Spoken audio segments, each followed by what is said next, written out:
Halo Sobat Waktu Luang, semoga kalian semua selalu dalam lindungan Allah Subhanahu wa Ta'ala. Video ini akan menceritakan sebuah kisah tentang desa yang menghilang dari peta. Misteri Argamukti di kaki Gunung Ciremai. Desa yang menghilang dari peta, misteri Argamukti di kaki Gunung Ciremai. Pernahkah kamu mendengar tentang sebuah tempat yang katanya dulunya ramai, hidup, dan penuh warna, tapi sekarang tidak ada jejaknya? Tak bisa ditemukan di peta, tak muncul di GPS, tak diingat siapapun. Dan yang lebih menyeramkan, kalau kamu bertanya, orang-orang akan menatap kosong, lalu berkata, Argamukti, desa itu sudah lama hilang, dan sebaiknya tetap hilang. Kisah ini bukan cerita petualangan, ini kisah Yoga, seorang pembuat konten misteri yang terkenal karena keberaniannya menantang batas logika.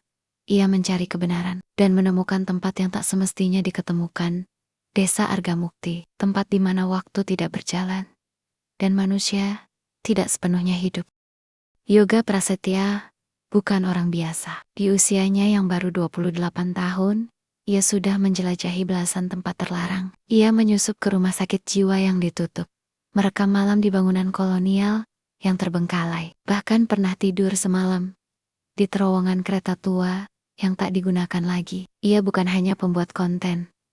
Ia adalah pemburu cerita, seseorang yang percaya bahwa di balik tempat paling sunyi, selalu ada kisah yang menunggu untuk diceritakan. Namun, semuanya berubah saat sebuah komentar muncul di live streamnya. Kalau kamu benar-benar berani, cari desa Argamukti, tapi ingat, jangan bawa cermin, dan jangan pernah menoleh ke belakang. Yoga tertawa waktu itu. Ia menganggap itu hanya tantangan dari fans. Tapi setelah live stream selesai, ia mencoba mencari kata Argamukti di internet. Hasilnya nihil, tak ada artikel, tak ada gambar, tak ada peta, hanya satu jejak. Cuplikan koran kuno dari tahun 1975. Satu kampung hilang dalam semalam. Penduduk tak ditemukan. Polisi pun tak mengerti apa yang terjadi. Kepalanya dipenuhi rasa penasaran, dan Yoga bukan tipe orang yang bisa diam saat rasa penasaran memanggil. Ia mulai menelusuri. Ia mengunjungi perpustakaan tua, mewawancarai penduduk desa tua di Cirebon, mencari arsip-arsip peninggalan Belanda. Dalam satu peta tahun 1901, ia melihat sebuah titik kecil bernama Argamukti, terletak di sebelah timur kaki Gunung Ciremai. Namun di peta terbaru, tempat itu kosong, diganti hutan. Yoga tak menemukan banyak di internet. Peta tua memberi sedikit petunjuk, tapi semuanya seolah-olah sudah disembunyikan rapi. Seakan memang ada tenggen-tenggen tak kasat mata yang ingin menghapus Argamukti dari ingatan siapapun yang masih hidup. Tapi sebuah komentar anonim di forum misteri lokal membawanya ke satu nama, yaitu Mbah Sarmo.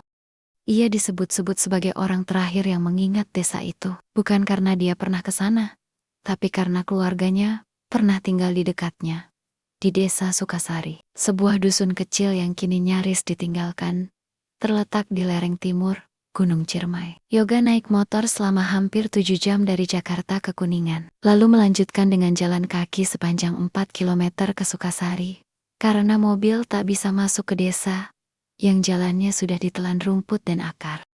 Ia bertanya-tanya ke warga, rata-rata bingung, atau berpura-pura tak tahu. Tapi seorang bocah kecil menunjukkan arah ke satu rumah panggung tua di ujung kebun singkong. Di sanalah tinggal seorang lelaki renta dengan mata redup, janggut panjang putih, dan suara pelan yang lebih banyak berbisik daripada berbicara. Mbah Sarmo. Ia duduk di beranda, seperti sudah menunggu. Yoga meminta izin untuk merekam, tapi Mbah Sarmo hanya menggeleng pelan, lalu berkata, "Kalau kamu rekam, suaraku bukan milikmu lagi, dan kalau bukan milikmu, dia bisa kembali mendengarnya." Yoga menurut. Ia menyimpan kameranya, duduk di tikar pandan yang sudah rapuh. "Kau cari Argamukti? Orang kota suka sekali cari yang dilarang. Padahal, yang dilarang itu bukan karena jahat, tapi karena terlalu kuat." Mbah Sarmo mengaku bahwa nenek buyutnya berasal dari Argamukti. Tapi saat ritual besar terakhir dilakukan di tahun 1975, keluarganya sedang berada di luar desa. Ketika mereka kembali ke lokasi, desa itu sudah tidak ada. Jalan menuju ke sana pun lenyap. Hutan yang tidak ada sehari sebelumnya kini menutup jalur masuk. Yang tersisa hanya suara. Suara gamelan di malam hari, suara perempuan menangis dari balik pepohonan. Sejak saat itu, Mbah Sarmo dan keluarganya tidak pernah lagi menyebut nama desa itu secara langsung. Mereka hanya menyebutnya tempat diam, karena menurut mereka, siapapun yang mengucapkan nama asli tempat itu akan didatangi dalam mimpi. Lalu dipanggil, lalu hilang. Peringatan terakhir. Sebelum Yoga pergi, Mbah Sarmo memberikannya 3 hal. Bunga kenanga simbol penolak roh penjemput. Sebungkus tanah hitam dari makam nenek buyutnya, katanya bisa mengecoh waktu. Pesan, jangan bawa cermin. Jangan pernah menanyakan umur siapapun di sana. Dan jangan menoleh apapun yang kamu dengar. Lalu ia menatap Yoga lama sekali, seolah sedang berbicara langsung ke jiwanya. Kalau kamu tetap pergi, pulanglah sebelum gamelan dipukul 3 kali. Kalau sudah 3, tidak akan ada yang bisa membangunkan dunia tempat kamu tinggal. Tanggal 12 Juni, tahun 2023. Langit pagi di Kuningan masih dilapisi kabut tipis, saat Yoga melangkah ke jalur kecil, yang bahkan tidak tampak sebagai jalan. Hanya bekas roda karung, jejak sapi, dan semak berduri yang belum mengering. Ia hanya berbekal satu peta tua, yang ia cetak ulang dari arsip Belanda. Tidak ada sinyal, tidak ada penduduk, dan suara satu-satunya yang terdengar hanyalah derit pohon ditiup angin dan langkah sepatunya sendiri yang menjejak tanah basah. Di punggungnya tergantung tas carrier dengan kamera, tripod, botol air, dan 3 benda dari Mbah Sarmo, bunga kenanga, tanah hitam dalam botol kecil, dan amplop kecil berisi serbuk dupa. Ia menyalakan GPS offline. Tapi, entah kenapa, titik biru tempat ia berdiri tidak bergerak, seolah-olah peta menolak mengakuinya. Lucu juga, bisik Yoga sambil tersenyum. Belum masuk, tapi tempat ini udah mulai main-main. Kabut dan suara yang tak punya arah. Sekitar pukul 14, kabut mulai turun. Terlalu cepat untuk sore hari, dan terlalu tebal untuk musim kemarau. Yoga mulai menyadari bahwa setiap 10 menit, suasana berubah. Kadang, suara hutan menghilang total. Kadang muncul suara gamelan. Pelan, lembut, dan konstan, seperti berasal dari bawah tanah. Lalu, suara itu disusul oleh tawa anak-anak, berlarian di kejauhan. Tapi tak ada satupun bayangan yang bisa dilihat. Ia berhenti, menegakkan tripod, menyalakan kamera, namun layar hanya menampilkan noise. Statik, hitam putih berkedip. Ia mencoba mengambil video dengan ponsel, tapi hasilnya seperti direkam dalam resolusi VHS. Suara mendengung, gambar blur, dan suara rekaman yang muncul, justru suara orang dewasa yang berbisik. Yoga, kamu bawa cermin? Ia menjatuhkan ponselnya, dan menyadari sesuatu. Ada cermin kecil, tergantung di tali resleting tasnya. Bukan miliknya. Ia tak pernah membawanya. Menjelang gelap, Yoga menemukan tempat terbuka di bawah pohon waru tua yang terlihat sudah ratusan tahun tak terganggu. Ia mendirikan tenda kecil, menyalakan dupa seperti pesan Mbah Sarmo, dan mulai menyimpan semua barang elektroniknya. Semuanya error, tidak bisa menyala, termasuk jam tangan digitalnya. Di luar, hutan tidak bergerak. Tak ada suara burung, tak ada serangga, hanya angin yang tidak terasa. Lalu, sekitar jam 10 malam, denting suara gamelan mulai terdengar lagi. Tapi kali ini lebih jelas dan lebih dekat, disusul langkah pelan, berat, seperti seseorang atau sesuatu yang kakinya menyeret. Langkah itu berhenti tepat di luar tenda. Jangan menoleh, Yoga. Jangan pernah menoleh. Ia memejamkan mata, dan saat ia membukanya keesokan harinya, jam di tangannya kembali menyala, tapi menunjukkan waktu yang tidak logis. 12 Juni, pukul 09, hari yang sama saat ia berangkat. Yoga melanjutkan perjalanan, tapi kini, hutan tidak lagi seperti kemarin. Pohon-pohon lebih besar, batangnya tidak biasa. Ada tulisan kuno yang terukir di kulit kayu. Tanah menghitam, dan setiap langkah terasa lebih berat. Lalu, Ia tiba di sebuah gapura batu, setengah hancur, ditutupi sulur akar. Di atasnya, sebuah tulisan yang nyaris hilang, terbaca samar. Arga Mukti, kembali hanya bila dipanggil. Saat ia melewati gerbang itu, kabut menutup seperti tirai, dan di balik kabut, ada desa, rumah-rumah kayu berdiri rapi, tak satu pun rusak. Tanaman menghijau, tapi tidak ada suara, tidak ada orang, dan langit terlihat diam. Matahari tergantung di posisi yang sama, selama berjam-jam. Yoga masuk ke desa itu, dan sadar, tak satu pun rumah memiliki bayangan.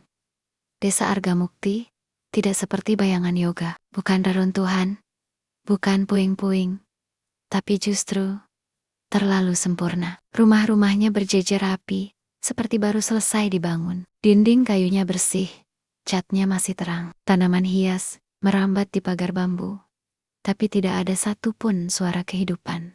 Yoga melangkah pelan di jalan tanah desa itu, dan menyadari ada bau. Bukan bau busuk atau amis, tapi bau kemenyan, bunga sedap malam, dan tanah basah. Bau yang sama seperti dupa-dupa ritual, pemanggilan arwah. Ia melihat seorang nenek duduk di depan rumah, tapi tak bergerak. Wajahnya menunduk, mata tertutup, mulut menggantung terbuka. Yoga mendekat, mencoba menyapa. "Bu, maaf saya." Nenek itu mengangkat wajahnya perlahan, matanya kosong. Dan ia menjawab, "Selamat datang Yoga." Yoga mundur 2 langkah. Ia tidak pernah menyebutkan namanya. Ia terus berjalan, dan menemukan balai desa, tempat terbuka, dengan atap rumbia dan panggung di tengah. Di sana, puluhan orang duduk melingkar, anak-anak, orang tua laki-laki dan perempuan, semuanya berpakaian adat. Mereka tidak bergerak, tapi terdengar musik gamelan, melayang di udara, tanpa sumber. Yoga mendekat, dan saat ia menginjak batas balai, semua orang membuka mata dalam waktu bersamaan. Tamu sudah sampai, waktunya dimulai. Ia sudah bawa cermin, pintu bisa dibuka kembali. Yoga panik. Ia lari, tapi jalan yang tadi dilewati sudah hilang. Hutan yang tadi dilalui kini menjadi tembok batu. Langit berubah oranye gelap, matahari tergantung tak bergerak, dan suara gamelan kini berdentum. 1 kali, 2 kali. Teringat pesan Mbah Sarmo. Kalau gamelan sudah dipukul 3 kali, tak ada jalan pulang. Yoga mulai berlari keluar dari desa. Ia tak peduli ke arah mana, asal menjauh, tapi tak peduli sejauh apa ia berlari, selalu kembali ke titik yang sama. Rumah yang sama, nenek yang sama, dan suara yang sama berbisik. Sudah waktunya tinggal. Ia mencoba memecahkan cermin kecil, yang entah bagaimana masih menggantung di tasnya, dan saat cermin itu pecah semua desa bergetar. Langit mendadak gelap, angin menderu, suara dari bawah tanah muncul. Teriakan, puluhan, mungkin ratusan suara. Yoga jatuh, tak sadarkan diri. Yoga terbangun di sebuah pos ronda tua. Langit cerah, pagi biasa. Ia diantar pulang oleh penduduk desa sekitar yang menemukannya pingsan di tengah ladang kosong. "Kamu ngapain di sana, Mas?" "Itu tempat lama. Orang sini gak pernah masuk situ." "Ada satu desa tua, tapi gak pernah ketemu lagi dari tahun 75. Yoga pulang. Tapi sejak hari itu, ia tidak pernah bisa merekam suara sendiri. Dalam setiap rekaman video, wajahnya ada, tapi suaranya hilang. Dan kalau diamati, di belakangnya, kadang muncul bayangan desa lain. Dan dalam salah satu videonya, yang terakhir, sebelum ia berhenti mengunggah, terdengar suara gamelan, 3 denting. Lalu video berhenti. Channelnya sekarang kosong. Dan Yoga konon masih bisa ditemukan, kalau kamu tahu caranya membuka pintu Arga Mukti lagi.